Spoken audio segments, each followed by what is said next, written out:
Somebody right now is thinking about returning to square one. I don't mean like you went out on like a venture or took a risk or something like that, and then you're like, okay, let's start from square one, tabula rasa, blank slate. Okay, I'm gonna try it again. No, this is I'm going to return to who I was when I was born type. I'm going to it's funny because it's not like this person knows that they have stuff to heal from, but what they're looking for is that seed. They're looking for that untouched seed that didn't have trauma yet, that was still maybe innocent, so that they know that exists, so that they know that there's a possibility to return to the good in themselves, because they know that good leads to God. And that's the only way that they really know how to return to God. And I'm not saying this, I'm saying this from this person's point of view. They're trying to know life without taint. They're trying to know life with still understanding that there's good in the world, and that the corruption really comes from people, and not that's how your life is designed. Oof. Somebody is trying to, here's the imagery. Somebody is trying to, so you have a mango, right? And then you have the seed of a mango. They're trying to dig their nails in and rip off the fruit of the mango to get the seed, okay? You guys probably already kind of had that when I said it, but I just wanted to give you the imagery that I'm getting.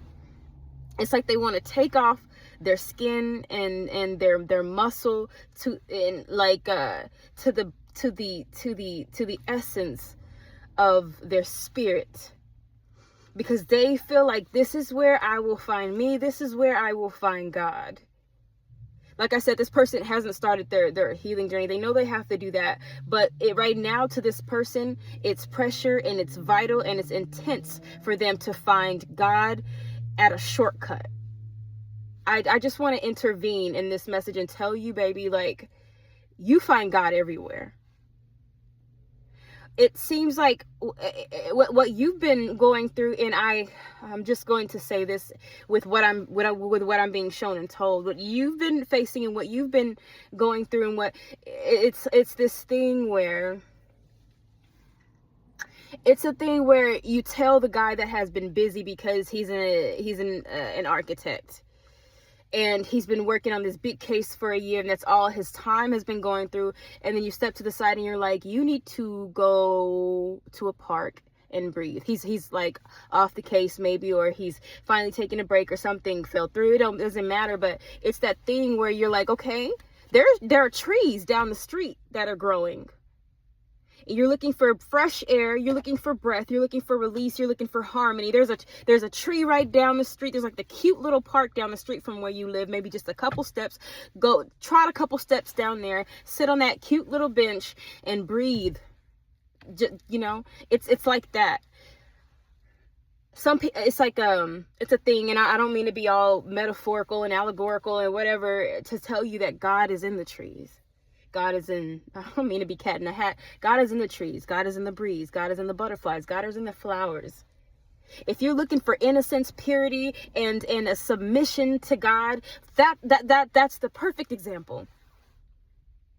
It doesn't have to be human beings to show you that God exists. It doesn't have to be in the song. It doesn't have to be in the word. It doesn't have to be, God can show you God in the next breath that you take, because that's the expansion, very, very minute to very, very tremendous, when we look up at the stars and understand that there's an entire galaxy around us, that God exists.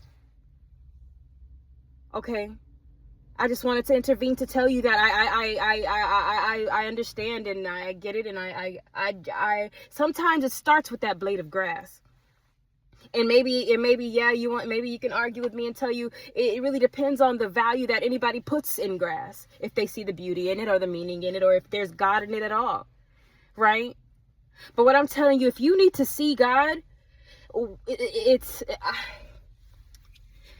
put your fingers together like this. Start to rub it, right? Do you feel the heat? Do you feel the touch of your own hands? That's God.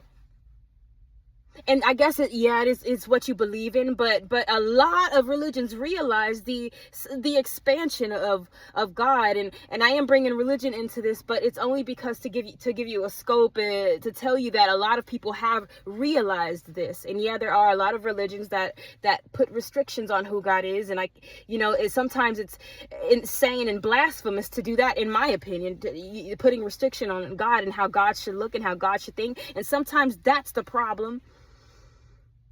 But what I'm telling you is, baby, if you're looking for God and you find I have too much healing to do and I got too much shit to do and I have way too much to try to be innocent and pure again and to see innocent and pure again, and that it's good and that I'm going to have to rip my skin off and have to rip my... No. Sometimes you can be just as you are and see God in the trees and the leaves and the bees. And then you realized what God is. Or a baby, or a bunny, or in the water, as tremendous as it is, the percentage of water that is on this earth, and the percentage of water that we're even made of. The elements, right? That's God. You don't have to listen to me. You don't have to look at prophets and these people that say, I have a message for you from God. It's, baby, I'm going to look in the mirror and understand that I am God. Okay? So you're sitting down and you have your hands clasped. You have your hands clasped. There's one hand over the other and you have it on your chin and you're looking forward to rethink your life. To try to double back a bit, to see where you maybe you ran the other way. Maybe this is not your story. Maybe you didn't even decide to run other way, but you're looking for meaning, you're looking for purpose, or you're looking for maybe just something that tells you that there's something above you that can guide you, because right now you feel like you might need it, and you're tired of leaning on man, and you're tired of I just need something right now, right? It's so that thing, but you're sitting down somewhere. And you're looking forward and you're realizing, or you're wondering, or it's like you want shit to fall.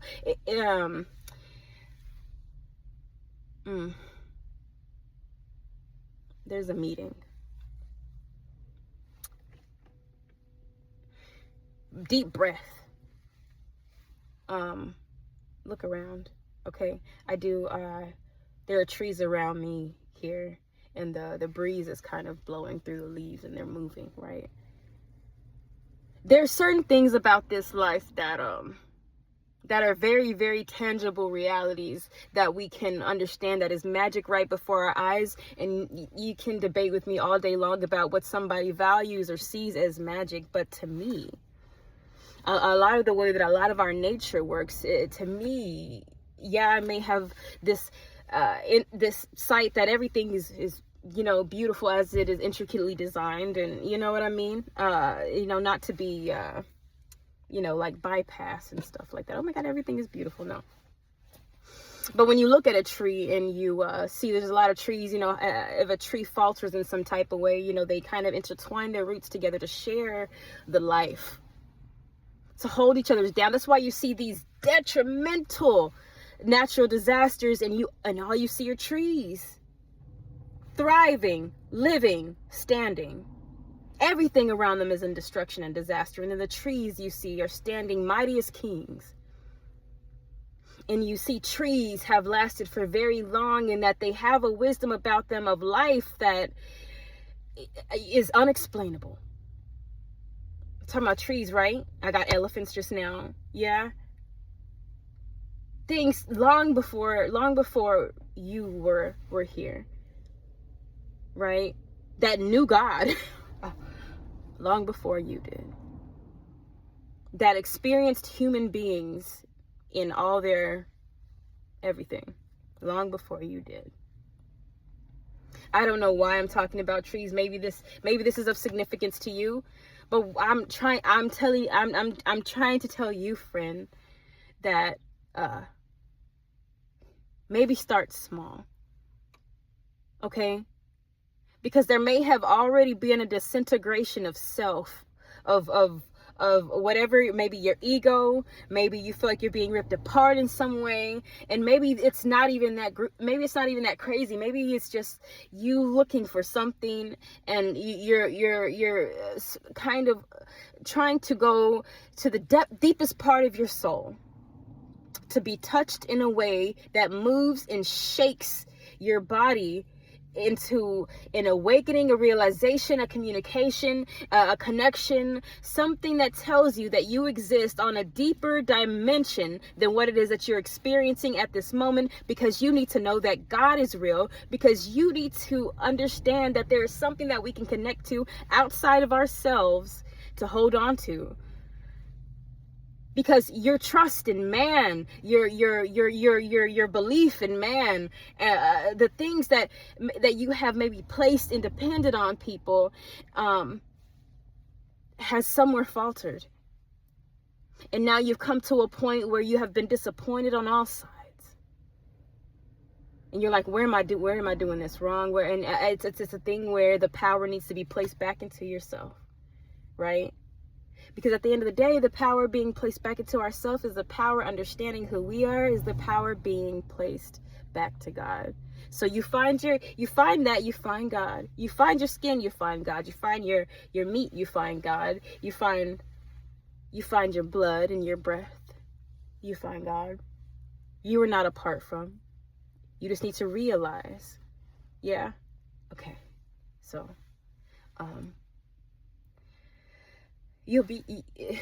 there's so much more.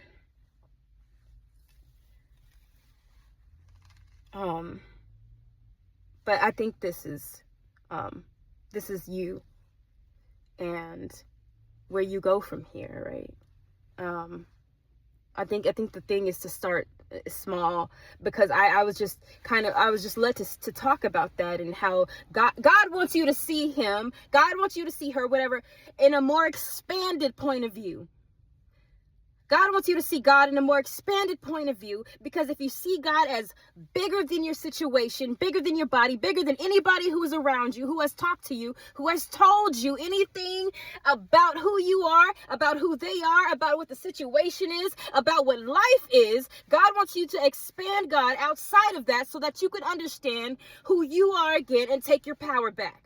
I am so powerful as a projection of God that nothing can skew the idea of who God made me to be, the concept of who God made me to be, the realization, and it's that. I am in the air, I am in the elements, I am in the breath, I am in the dirt, I am in the sky, I am in the color of the sky, right?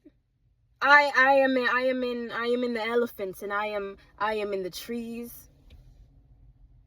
I am in the word and the words that you speak. I am in the vibration and the frequency. I am not the God that you read, that you are told that I am through many religions. I am bigger than even that. You have to see me as bigger than your circumstance, because I created your circumstance. This is God. This is God. So a return to self and a re-empowerment is an understanding of who God is through you, through your breath, through your words, through your circumstance. I am the power that claps, and I am the drum that beats.